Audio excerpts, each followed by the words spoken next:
What's up, Drama Alert Nation? I'm your host, Ethan Kleinstar. Let's get right into the immature drama. Woo woo! What's going on, guys? It's Tyler here, and in today's video, we're going to be talking about the H3 versus H3 versus Keemstar drama. First time I did this, I messed up. Second time I did this, so this is the third time. I'm having some technical issues over here. No issue more prevalent than my mustache falling off my face, though. So this Ethan Klein versus Keemstar drama has been kind of crazy. Ethan, just like 45 minutes to an hour ago, uploaded the content or the nuclear fallout video. So this video right now is with me seeing content nuke, Keemstar's reply, and then Ethan's reply to the Keemstar reply. And I have some feelings on it. I think Ethan thinks he's like some sort of god, and he's not. They both pretty much have a god complex, let's be honest. But I have some pretty strong opinions on this whole thing, and we're going to get into it. So first off, real quick, I'm going to give you guys a little 2-minute breakdown of where each of these guys came from. Keemstar, how he got started. He used to work in an attorney's office back in the day, early 2000s. I started watching YouTube videos, I want to say like 2007. YouTube was my main source of entertainment for like 13 years. I was 10 at the time.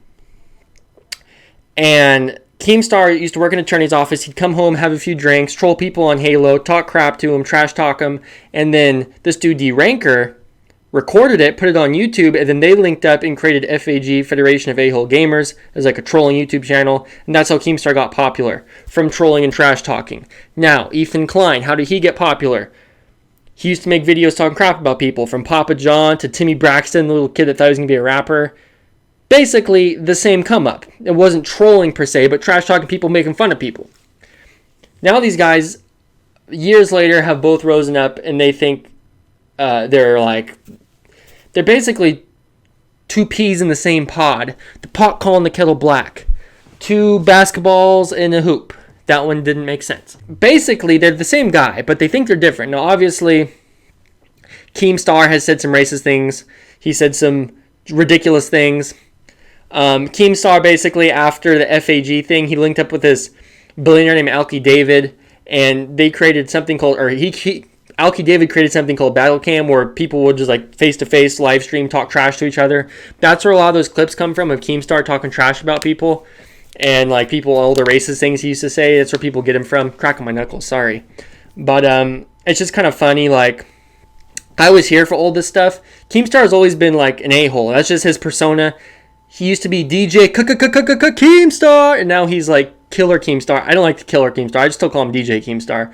But he used to be DJ Keemstar. His persona was always to be an a-hole. That doesn't necessarily make it okay, but that is what it is at this point. We're 11 years into knowing that Keemstar is this person. And you got H3 making this video on Keemstar, who he's had beef with for, I want to say, like maybe 3 years. I think the last time these two were even cool was the H3 podcast that Keemstar went on. But even before that, I think they had beef anyways, though. So these dudes were never that cool, yet Keemstar is getting a video made about him by Ethan Klein, where the Ethan Klein seems like that he just found out about all the stuff Keemstar did 2 weeks ago, and he's reporting it as if we didn't already know. And the fans are eating it up, which to me makes no sense. Because if you... And you know, nobody knew who Ethan Klein was in 2009. People already knew who Keemstar was at that point. But you didn't need to be around since 2009 to know what kind of person Keemstar is. Yet, Ethan Klein makes this video making it seem like he's the grand, like, oh yeah, Keemstar did this thing bad, and this thing bad, and this thing bad, as if everybody didn't already know that. Everybody knows what Keemstar did bad. So I don't really get what H3's point was with making this video. I mean, to me, the content nuke was way too much about Etika, and it was wrong that he included Etika. Like, let the dude rest. Like, it's ridiculous to me that he brought him up that much. You could not even bring up Etika and still make a 45-minute video about all the bad things Keemstar has done in the past. But he dedicated like half of it to the Etika thing, in which, from the video Keemstar made, the response, Etika's mom, Etika's ex-girlfriend, doesn't hold him responsible. Etika gave Keemstar a shout-out in one of his last videos before he passed. Like, you know, and you could say, well, Etika wasn't in his right mind. Yeah, okay, fair enough. But I don't think it's ridiculous to say that from a lot of the people that were around Etika, they know that he actually loved Keem and loved Drama Alert. And the fact that H3 uses that as his big trump card on Keem, to me is kind of gross. And to be honest with you, I think both the videos he made, even the 20-minute the nuclear fallout video, they're bloated, overly done videos. He could have said it like way shorter. He could have like you didn't need to make a 45-minute video about Keemstar. I think what Ethan Klein's purpose here, he wanted to be able to say, you know, down the line, 10 years down the line, when Keemstar is still dominating YouTube and H3 is still dominating YouTube, because let's be honest, neither of these dudes are going anywhere. All they did is just make themselves bigger by getting in this drama they've been getting in for all these years. Not even right now, even in the past. They've been feeding off of each other for years with drama. This is nothing new. I think 10 years down the line, Ethan Klein wants to be able to say, I put out the definitive hit piece on Keemstar. I think that's what he's going for. But, I mean, if the hit piece, if Keemstar is still uploading videos, to me the hit piece kind of failed. And to be honest with you, the last thing I had to talk about here is Ethan Klein going after Keem sponsors. To me, that was wrong, and I'm going to tell you guys why I believe so.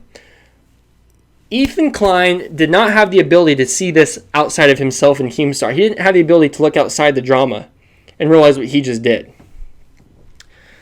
Ethan Klein pretty much overtly, I mean, he said it, but basically like, oh, Keemstar did this, Keemstar did that. Oh, and G Fuel's been following them the whole time. G Fuel's been with him the whole time. It's like, well, yeah, the stuff Keemstar's done between his tweets and his YouTube channels isn't some secret. It's on his Twitter and it's on his YouTube channels. He did it to himself. He basically ratted on himself. And G Fuel's been with him the whole time. Why all of a sudden now where it's like, oh, G Fuel shouldn't be with Keemstar? It's like, you know, why even bother at that point? All you're doing, and Ethan Klein set a precedent here, every time there's going to be drama between YouTubers and they have sponsors, they're going to go after each other's sponsors from now on. And that's going to be how it is. And Ethan Klein did this because Ethan Klein does not have the ability to see outside himself and see outside this drama with Keemstar and realize he just did something that's going to affect the whole platform. This is like, you know, this could be like the next adpocalypse, the sponsor apocalypse, if you will. That's what Ethan Klein just did. He doesn't have the ability to look outside himself and realize that that was a bad mistake. No matter what Keemstar did bad, you're affecting more people. Taking a millionaire's G Fuel sponsorship away, that's so petty in the grand scheme of things. What about the thousands of people in the future going to screw over with their sponsorships? Now, who knows if this is even going to happen? But what I'm saying is this is where this could go, and it will be all linked back to Ethan Klein. And as somebody that complained in the past about, you know, his videos being demonetized and, you know, videos being taken down because of, you know, people... You know, I mean, that's what the whole Matt Haas lawsuit was, the copyright strike thing, complaining about the apocalypse. Yet he just possibly incites the sponsor apocalypse. That makes no sense to me. And to be honest with you, I'm a guy that's a fan of H3. I was a fan of Keem. I've been fans of both of them for years, although they've both done some pretty dumb things. They're just people that I've always watched. You know, it's like if you're scrolling through, say, like for example, when I watch TV, I watch The Walking Dead. I watch Big Brother, unfortunately. I've watched him for years. It's like a guilty pleasure. And then, so say I watch Walking Dead, I watch Big Brother, and I watch, like, sports. All those other channels are just, like, ones that I scroll by every once in a while. Oh, hey, look, this show's on. I'm going to watch World War II in color. It's something I like to watch, but I don't always watch it when it's on. Something I scroll through, and, oh, well, maybe it's on, maybe I'll watch it. That's how Drama Alert is to me now. I barely ever watch Drama Alert. And then Ethan Klein, I watch most of his stuff, but it's just not the same. He's not as funny as he used to be. He doesn't feel like he has the hunger he used to. He seems like he's just like kind of going through the motions, like, oh yeah, I'm the funny guy, so I'm going to cough, and I'm going to pull my pants up and show my fat stomach like that's something to be proud of. And it's just like, man, you were funnier back in the day. I don't know what happened. Ethan Klein lost it. I still love Eli. He was a beast. But Ethan Klein, he's just not the dude he used to be. He's not funny anymore, to be honest with you. That's just how I feel. So my whole opinion on the thing is just that I think all the H3 videos are pointless. I think Keemstar did make some good points defending himself, although the fans don't want to give him that. The fans are taking Ethan Klein's side. I can't figure out if I want to say H3 or Ethan, because I feel like if I say H3, I'm inciting Hila in this, and she's not really in it. But the fans are mostly taking Ethan's side. the content creators are kind of leaning more towards Keemstar's side, although he said some bad things, so some aren't, some are on the H3 side. But this whole sponsorship thing that Ethan did, it's going to set a bad precedent for drama in the future. That's the video, guys. If you enjoyed the video, make sure you give it a like, leave a comment, subscribe if you're new here to the channel. Thank you guys so much for watching. I think each and every one of you has a chance to be a subscriber if you subscribe. But also, you all have the chance to be a very good-looking individual. You just gotta get plastic surgery to look like me. I'm sad. Please help. I'm ugly. Thank you guys for watching. Appreciate it. I'm sure I'm gonna have all kinds of mean comments in the comment section below. Who remembers that? William Johnson. I'm sure I'll be having hate comments, but whatever. I don't really care. Hate all you want. Goodbye.